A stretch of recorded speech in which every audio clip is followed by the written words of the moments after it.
Hi, and welcome to the Human Side of Business podcast. I'm Ange, MacCabe, CEO and co-founder of Intuitive Performance. I'm a performance coach, HR professional, whole person leadership facilitator, and your host. The Human Side of Business podcast is fueled by the genuine curiosity to understand how personal characteristics and skills can be leveraged to drive individual and team performance, tangible outcomes, and ultimately organizational success within business. Each podcast is devoted to sharing knowledge, expanding our learning edges, and exploring the trends in corporate culture towards growing the emotional intelligence of organizations. I'm so glad you're here. Hi, and a warm welcome to the Elevate Business Podcast. Both myself, Ange MacCabe, and Scott Russ are your hosts. We have the pleasure of introducing you to Swish Goswami, who is the CEO of Surf, a tech company providing brands a better way to engage and understand consumers while compensating consumers for their data. As a Canadian entrepreneur, author, speaker, and investor, Swish has given 3 TEDx talks, secured a publishing deal with Kogan Page, and a sneaker deal with K-Swiss, and set up an angel fund called AGEX Capital. We're excited to have him with us today. Welcome, Swish. So I am currently a CEO of a company called Surf. Started Surf 4 years ago after dropping out of my second year of college. And I come from an immigrant background, so that was a massive no-no, but thankfully got it done and have not gone back to school ever since. But we created a company that helps brands engage and understand consumers on the internet while compensating consumers directly for their data. So put out a browser extension, people can download it on Chrome, Opera, Firefox, Brave, whatever browser you use, and you can get points for your everyday browsing. So right now you browse the internet, you're giving your data to Facebook or Amazon or Google, and you're obviously not getting anything in return except for maybe ads, which isn't the best value exchange. So we felt, why not get people's data, but give them points, give them direct compensation for it, where they can use those points for items, for gift cards, for coupons. They can donate their points to charity. And we can also give them an activity log where they can edit and manage and delete any data they don't want to share. So being very transparent and upfront with people about data sharing. And while we do that, we can provide brands anonymized, high fidelity data about people on the internet. So for example, what are some of the top sites, top publications, top videos that 18 to 24-year-old males in Toronto are looking at? That is really interesting information that a brand might be interested in knowing, especially with third-party cookies going away. They aren't able to get that information anywhere else.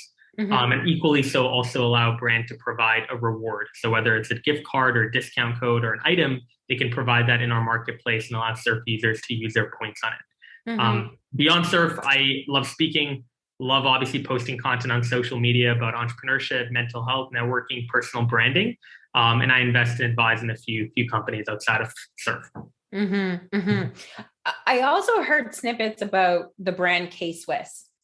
Tell us, how does that come into play? Yeah, so I started posting actively on LinkedIn and Instagram for the last 4 or 5 years, grew a kind of community of about 200,000 followers across those 2 platforms. And when K-Swiss did their deal with Gary Vaynerchuk, they also created an affiliate brand for Canada, K-Swiss Canada.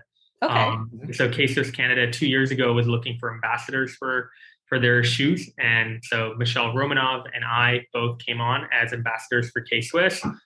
We designed our own shoe from scratch. We're able to release kind of a pilot capsule, about 50 shoes to our community. And ever since, we've just been given, free shoes, merch, shirts, whatever it is. So we can go and wear it when we go and speak. I love the brand personally because I was a massive tennis fan growing up and I knew K-Swiss from the tennis days back in the day. But I love to see how they've modernized and kind of become the shoe for entrepreneurs, if you will. Fantastic. Yeah. And I want to hear more about your journey from a leadership perspective. Take us down that path. It's been, what can I say, probably the biggest kind of leap in education I've had, because I feel like I've been entrepreneurial my whole life. I was born and raised in Singapore and then moved to Calgary when I was 8, 9 years old. And even in Calgary, whether it was junior achievement or whether it was joining a business club in school, I was very active in terms of coming up with ideas and seeing them through. Not all my ideas worked, obviously, but a lot of them did not work. But at the same time, one thing I did realize is being a good entrepreneur or being a person that's good at starting a business is so different from being a good manager and being a good leader. The two sometimes don't go hand in hand. And so for me, over the last 4 years, going from a team of 3 people now to 42 people, it's been crazy because there's been so much learning in terms of how to manage people, how to motivate people, especially now in a virtual environment. How do you be productive? How do you make them always stay aligned with your vision? So there's been a ton of mistakes that I've made. I've had people that have resigned on me. I've had people that I've maybe terminated or fired too late, and it caused a bit of a toxic environment during our early days. I've had founding team members decide to leave as well. And I'm very open about that because a lot of those relationships, either, I feel like it was because they weren't doing work or it's because I wasn't doing work for them. And that's really my definition of leadership is if you're a leader, you have to be thinking, how can I help other people on my team? That is the first kind of mentality that you need to have as a leader, is not how do I lead? How do I continue to be on the news? How do I continue to raise money and tell the world how great I am? It's about basically at a fundamental level, how do I help my team? And that's one of the kind of questions that I think about pretty much every day. No, I think that's fantastic, Swish. And I'm curious, like, as we moved into this virtual world, you've talked a little bit about motivation. And so how does that look like for your team in terms of keeping people motivated in kind of a remote or hybrid workplace? Yeah, there's 3 aspects to this. I think number one, I'm very open to doing town halls whenever and wherever. So I think a lot of times companies are like, well, we're going to do 2 town halls. We'll do one in the first half of the year and one in the second half of the year. And I do it pretty much anytime I feel like we might be a little bit out of alignment. So if I feel like the product team, they think we're going in this direction, but the marketing team feels like we're going in that direction, it doesn't feel like people are really gelling with the overall vision of the company, I'll quickly schedule in a town hall and the entire team will come on and I will share a document that I call a key milestones doc. The key milestones doc will go over the next 3 months. What are some of the key dates that we have to hit? What are some of the key things we have to get done? And what is our overall vision? I always start and end the town hall with that. And I make sure that people know it because they need to repeat it. Family members, friends ask you, hey, what are you doing? I hope they don't just give the LinkedIn blurb. I hope they also give like, here's the vision. Here's what we're actually really trying to do and why it's so cool. So that's number one. I think number 2, in terms of keeping people motivated, I'm more of a hands-off CEO in the sense of I will get down and dirty if I need to. I'll get in the trenches and work with our team members if I need to. But at the end of the day, I recognize that we're hiring people because we have seen that they're really good at X or Y or Z. So I need to let them do that, and so letting A players be A players is a big thing in my head, especially during kind of remote work, is that people are going to work at their own pace. People are going to work at their own rhythm. Let them do the work that they need to. As long as work is getting done, I'm happy, And so that's number 2, is kind of giving people freedom, right? Especially over their schedule, over how they work. I'm very much open to letting people, if you want to go and work 6 a.m. to 5 p.m. or 4 p.m. or 3 p.m., go for it. If you want to start late, you want to work at 11 a.m. and go all the way till 7 p.m., go for it. As long as work is getting done and you're not interfering with any other team member's schedule because they're waiting on you or anything like that, I'm totally fine. And the third and final thing are the ideation and what we used to call them paranoia. They're not called hopes and fear session. It's a much better, more positive name for it. But we hold this session every 3 weeks and we have our entire team come out and share what are 2 things you're hopeful of, what are 2 things you're fearful or maybe a little anxious or worried about. It's nice because an intern can say and be honest with us about what they are worried about. An executive can, an employee can. It doesn't matter, whether you're a new employee or an old employee. We want to hear from you. So I think that's been great. Those sessions happen every 3 weeks. Early on, candidly, it was mainly my co-founder and I sharing stuff because I don't think people were comfortable. They're like, can I really tell him what I'm worried about? But now it's been nice because I feel like in these sessions, I'm really like talking maybe 2-3% of the call. And the majority of our team is jumping on and sharing not only hopes, but also just things they're worried about. And those then lead to breakout rooms, discussions that we can have to unpack some of these ideas, which is nice. Fair. What an approach, for sure. I like the trickle down effect there, kind of reflecting it between you and your co-founder. First set the stage as to, hey, we really mean what we say. And then over time, people are like, oh, wait, they do mean what they say. And I can speak up. from that perspective. Yeah, it goes back to, I think my mom told me this in like sixth grade or whatever, lead by example, right? So I even do this across the board. If there's something that I need the marketing team to do, sometimes if it's a more complex task or if it's something that it's in my head, I can see it, but it's hard conveying it. I'll just go ahead and do it for them. I'll just say, hey, don't worry about this. I'll do it. I'll show you what I did now, and then you can go and replicate it. So I'm very open to leading that way as well, in terms of just helping out wherever I can. Obviously, there are times where I'm fundraising. There are going to be times where I'm traveling for meetings.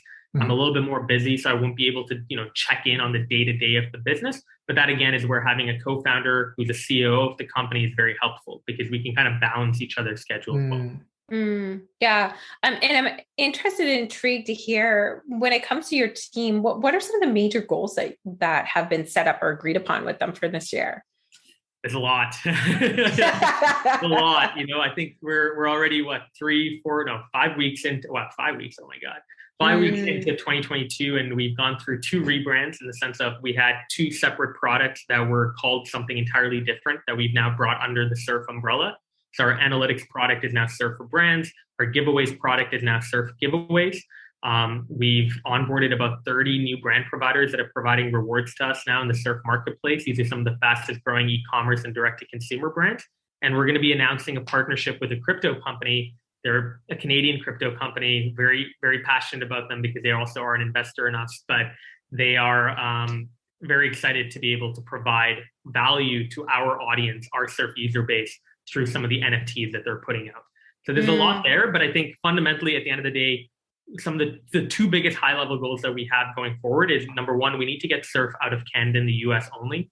So the UK, India, South Africa, Australia, and the Philippines constitute some of the biggest regions on our wait list of about 15,000 people now. And I think the United Kingdom will likely be our next area that we move into. And then secondly, I'm very passionate about this. I want to make sure that we are providing users value for their data, even beyond points. So we're rolling out discount codes at the end of the month that are going to be totally free for people to get. You might think, well, Honey already does that, but Honey is a little bit different from us because they don't track browsing data. So they don't necessarily know where people are going on the internet or what they're really interested in. We do. With that data, we can go and get the actual discount codes that people would want. And I think even looking at even giveaways, I want to make sure that people can use their points for lotteries and giveaways if they don't want to stake it on an item. So there's a bunch of ways that I want to provide people value for their data, even beyond what we've already done. I understand you. Yeah. And so when you're looking internally faced, when it comes to your team members, what are your rocks or your biggest things that you want to accomplish with your team growth? One, I wanted to make sure the culture was still raw, scrappy, nimble. I never wanted to create a middle level management for the sake of having a middle level management, which I think a lot of companies do it too early. They hire a bunch of VPs that just slow down the company, add more bureaucracy, add more communication channels that don't need to exist in the first place. So I really wanted to hire roles that were critical, right? Let's hire people we absolutely need. And it's worth noting, among the exec team, we're actually really good at this, because normally what we try to do is we try to go to every other potential scenario where we don't need a new hire and see if that works first. So can we look at another team member and maybe add some responsibilities onto them? Could we look at a part-time contractor? Could we look at an intern? Could the exact team member potentially even take on some of that work themselves? And then we only hire kind of at that latest stage possible, which I know, might be backwards thinking. Some other companies might say hire quick and fire fast, or whatever the saying is. But for us, again, staying nimble, staying raw, staying scrappy is incredibly important to us. And then the second thing is we're really trying to hire people that they want to make Surf their life's work. Those are kind of the dream words that I like to hear during a culture fit interview. And I still do every single culture fit interview with my co-founder after they go through the preliminary kind of more technical interview. But the reason I want that is because we're trying to build something here that's generational, a legacy business. I have no ambition of getting out of this business in the next 3 to 5 years. I would love to see Surf become a public company one day. I think we can create a whole new standard for privacy and data ownership that has never existed before. And I want to have people on board that are excited about that and are genuinely here to stay. And they don't necessarily see their job experience or work experience here as a stepping stone. How do you help suss that out from potential candidates? has it The come question, through? where do you see yourself in 3 to 5 years, tends to be like the number one way, because a lot of people give me answers like, oh, 3 to 5 years. Well, I want to start my own business. And I'm like, that's very admirable. Not a fit though. Or where do you see yourself in 3 to 5 years? People will say a number of things, but they won't say surf. And so I think I can suss it out easy. I mean, to be fair, like I've gotten it wrong too, right? So it's not like I'm a perfect interviewer. I'm definitely not a perfect manager. So I've gotten wrong many times. But one of the things I have learned is just when you have like an entire team that backs a vision, but more importantly, they believe in it, they're willing to sacrifice other opportunities for it. I mean, that's in my opinion, the best thing you can have. It's even better in my opinion than having a good idea. Like having a team that's so committed to seeing that idea through is far better than having the best idea in the world. Well, what's your thoughts, just positively debating if you're open to it here, Swish, what's your thoughts in the sense of having a quality team member that's looking to grow? And growth can mean many things, of course, right? So in some circumstances, we've heard of and have worked with other organizations whereby leadership is okay if people want to leave, but while they're there, they are committed. They are, internalizing and externalizing the vision, mission, values, and philosophies, and they're helping see three things through. But we know from the get-go that longevity may be 3 years, maybe it's 5 years, and maybe they change their mind down the road. Who knows? What are your thoughts on that? Totally fine. Again, as an employer, I obviously don't want to see them go, but at the same time, I understand that people have their own life, they have their own goals. And by the way, like goals change, right? Like my goals 3 years ago are very different from my goals now. My 100%. Priorities in life are very different, now than it was 3 years ago. So I totally understand. I sympathize with it. The cool thing that I think within our organization we've done is we're also very open to people changing their roles within the company as well, which is great. So we have had people that have come on as interns within the marketing team. They've grown to a full-time role. And two of the people I'm thinking of in my head are both product owners now. They've joined the technical team and they're managing our developers, creating our Scrum, creating our sprint environments, creating goals that are directly tied to pretty much every other vision and goal that I put out in our town hall, but is oriented towards the product team and working hand in hand with our CTO. So we allow for that. We encourage that, if anything, that like if there's a role internally that we have to look for, we first look at our existing team members and say, is there anyone that matches this role that might be interested in it internally before we look outside? Because I would far kind of, in my opinion, double down on an individual I really like working with and make sure they stay at our company, then go and look for, another new person that comes in and maybe that older person leaves down the road, which would kind of suck. Yeah.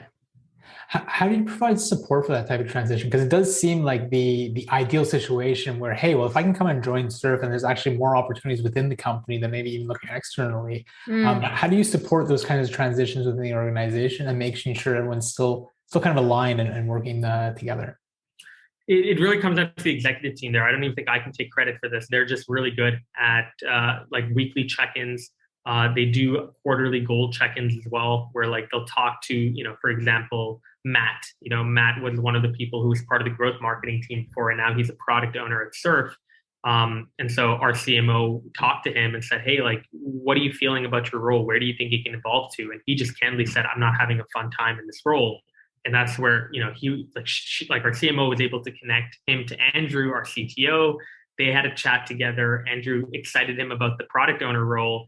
And we were able to then build a transition plan to go and find someone else that could go and take over Matt's growth marketing responsibilities. And over time, kind of over the next 3 to 4 weeks, transition Matt into the product team. And Matt, by the way, has been an absolute dream to work with on the product team. And he's having a lot of fun. He's a gem. The devs respect him so much. He's so hardworking. His work ethic's unbelievable, which is why we didn't want to lose him, right? Like those are the intangibles. If you have the intangibles right, I have so much respect for people who have like work ethic, discipline, time prioritization, productivity, like internal motivation. Those are the things that I like latch myself onto, because hopefully we can take that person in whatever role we put them in, they'll succeed because of who they are. And I like where things are going nowadays because, in past, we'd focus reactively in saving people and reigniting them or reengaging them. And it sounds to me like you're doing that, a step before that actually takes place before, Matt put in his notice, for example. And what I really enjoy about that is, it's giving an even keel in the sense of our team members and our leaders' relationships, and understanding that there's humans behind that job. And I preach this. So I say it quite often with regards to the fact that when we put our focus there to our humans, then it makes total sense to understand them, their skill sets, where they want to grow, and those intangibles or the human skills, for sure. Yep. And their priorities too, right? Like we have people on our team that are dads and moms, they have kids, they got people they got to feed. And, at a certain point, they're very open to telling us their priorities in terms of, I have to make more money. I need to be put on a commission. I need a role that supports this type of lifestyle. We're very open to hearing all of that. But again, I love that you noted that, because I totally know of places where you can't really say all of that until you do submit your 2 weeks, or until you do even threaten, in a sense of I think I'm going to leave probably. And that's where people go into oh my God, we got to do something for Matt. But with us, it's very clear, we'll have these check-ins with you. We're open to hearing ideas. Obviously, not every idea is something we can accommodate. But we'll make an effort if we can to try to accommodate your request, because if we really think you're a good worker, we want to keep you and we want to make sure you're happy. So, yeah. Okay. Shifting gears, Swish, I'm a little bit curious. How do you as a business owner manage and kind of balance the work that you're doing at the work you're doing at Surf, the speaking engagements, everything else? How does that come up for you? It's good. I mean, 99% of my week is Surf, really. I think people come across my LinkedIn, for example, and they feel oh my God, this guy's in 20 different things or whatever. But 99% of my work is Surf, and then everything else is managed by other people. Speaking, I'm part of a bureau called Speaker Spotlight, and everything from booking the gig to booking flights to sending me a Zoom invite if it's a virtual talk, handling everything. They do that, right? They negotiate my fee. They do everything. So I don't really have to do anything except for show up and speak. And I love being able to speak because I used to debate in junior high and high school, and I enjoyed it so much. So I feel like public speaking is a nice way to continue that. And same thing even with the book coming out. There's a publisher, they're doing all the editing, they're doing all the publishing, marketing strategy, etc. I'm obviously a part of calls. I want to be involved, but there's no kind of day-to-day tactical work that I need to do there. So that's probably the kind of best way to answer that question. It's 99% of my week is Surf. Everything else that I do, which by the way does connect back to Surf, because even when I speak or I write a book or I invest or I post on social media, it's normally tied to Surf and what we're doing in Surf. Everything else tends to be managed by other people. I think there's a lot of learnings just in what you mentioned, even outside of Surf, in terms of how a CEO can manage themselves. And it is coming down to leveraging the resources you have around you, leveraging the team you have around you, not looking to get your hands in everything. And I think that's reflected in the conversation you've had so far around not being kind of that hands-off CEO and not looking to micromanage, but let people do what they do best and allow you to step in and let you do what you do best. And then also one thing I've been doing this year, which has really helped my mental health in particular, is having primary and secondary priorities. Last year, I felt like I came out with priorities that were 7 or 8 of them. And it's too hard to think about those every day. Am I hitting my priorities? Well, let me write them down first on a long piece of paper. Versus now I have very clear priorities. My primary priorities are really Surf and health. That's it. I got to eat well. I got to sleep well. I got to work out every day. That's health. And then Surf is obviously, our goals that I've laid out. Some of these here are kind of how I judge success with both of those. The secondary priorities then are even things like my hobbies, I want to get better at playing basketball. I want to get better at my Formula One simulator and driving.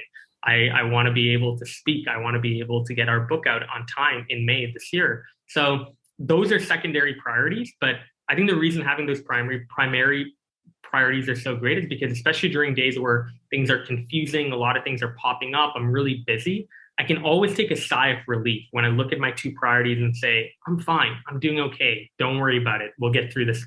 We'll get through the day. We'll get through the week, whatever it is. That's amazing. And we ask all of our participants, what are 3 words of inspiration that you would like the world to hear? Or 3 concepts? We're flexible. Stay in school. I'm actually not anti-college, by the way. I love college. Had a great time. 2 years. Definitely encourage people to do it, especially if you don't know what you want to do. I think college is it's a privilege. If you have the ability to go there, you should go there. But I think number one, definitely like the adage of your network is your net worth. I definitely think is true.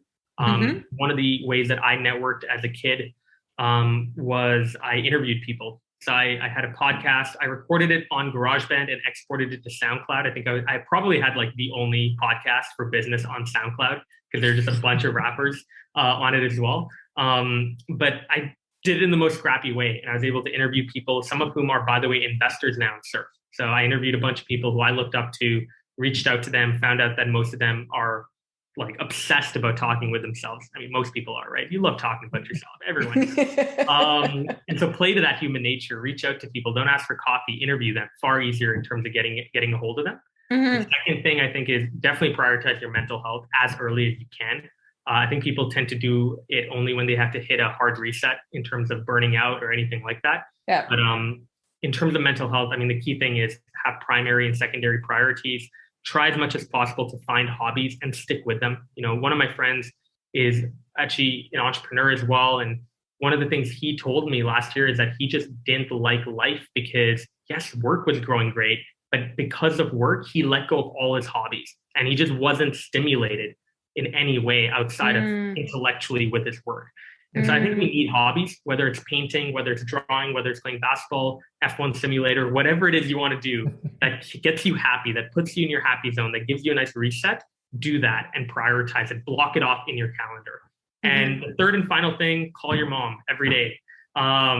That's always helped me personally. I'm a big mama's boy. I don't think I could do whatever I do now without my mom. And anytime I feel arrogant and overconfident and oh my God, I'm the king of the world, she brings me down. And anytime that I feel underconfident, what a terrible week, she brings me up. So she's a great balancing factor in my life. I bet other people might have a sister or brother, whoever that balancing factor is, call them every day, keep them in your life. That's fantastic. And so Swish, where is the best place for our listeners to connect with you? Definitely LinkedIn. So Swish Goswami. Hopefully I'm the only one. And yeah, feel free to reach out and mention that you listen to the podcast. I love meeting new people. That's fantastic. Thank you so much, Swish, for joining us today on the Elevate Business Podcast. Thank you for having me. Appreciate it, guys. Yeah. And for those who would like to learn more about Surf as well, we're going to provide a link to your company's profile on the Elevate Business Podcast title page. Take good care. Thank you. Thanks for listening to the Human Side of Business podcast. I'm glad you could join us. If you enjoyed today's episode and want to stay updated with our latest content, make sure to visit our website. The link can be found in the episode description, where you can subscribe to the podcast, sign up for our newsletter, and learn more about our whole person leadership services. Sounds interesting? Explore the whole person leadership cohort by Intuitive Performance, a unique program that offers unparalleled support to managers on every step of their leadership journey. Our program features evidence-based assessments, workbooks, group coaching, and interactive learning experiences to help you level up your leadership skills. Reach out today to apply to one of our upcoming cohorts. Until next time, take care and stay curious.